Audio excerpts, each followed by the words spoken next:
അവൾ പറഞ്ഞിട്ടാണ് അവളുടെ അച്ഛൻ ലൈഗറിനെ സ്പോൺസർ ചെയ്യുന്നത്. അവൻ എല്ലാ മത്സരത്തിനും ജയിക്കാൻ വേണ്ടിയാണ്. അപ്പോൾ ആ നായിക അവനോട് അങ്ങനെയൊക്കെ ചെയ്തത്.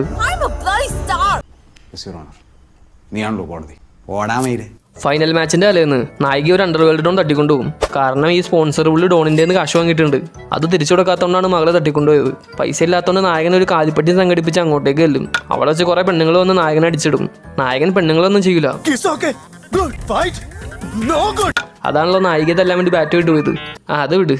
പിന്നെ ലൈഗർ നേരിട്ട് അണ്ടർവേൾഡ് ഡോണിനെ കാണാൻ ചെല്ലും. അയാളാണെങ്കിൽ നമ്മുടെ മൈക്ക് ടൈസൺ. പുള്ളിയുടെ വലിയ ഫാനാണ് ലൈഗർ. അവിടെ വെച്ച് ലൈഗർ പുള്ളിയുടെ എല്ലാ കഥകളും പറയും. കഥ മൊത്തം കേട്ട ശേഷം മൈക്ക് ടൈസൺ ഇങ്ങനെ ചോദിക്കും. പിന്നെ ഒരു കോമഡി ഫൈറ്റ്. ആ ഫൈറ്റ് ആണെങ്കിൽ ഇന്റർനാഷണൽ മാച്ച് നടക്കുന്നിടത്ത് ലൈവ് സ്ട്രീം ചെയ്യും. ലൈഗർ വീണ്ടും ജയിക്കും. അവസാനം നായികയും തിരിച്ചു കൊടുത്ത് മൈക്ക് ടൈസൺ ലൈഗറിനോട് സെൽഫി എടുത്തു കഴിഞ്ഞ് ഒരു സോങ് കൂടി കയറ്റി പടം തീർക്കും. ഇതിലെ ഫൺ ഫാക്ട് എന്താണെന്ന് വെച്ചാൽ മൈക്ക് ടൈസൺ ഈ പടത്തിൽ അഭിനയിച്ചതിനെ കുറിച്ച് പോലും ഓർമ്മയില്ല.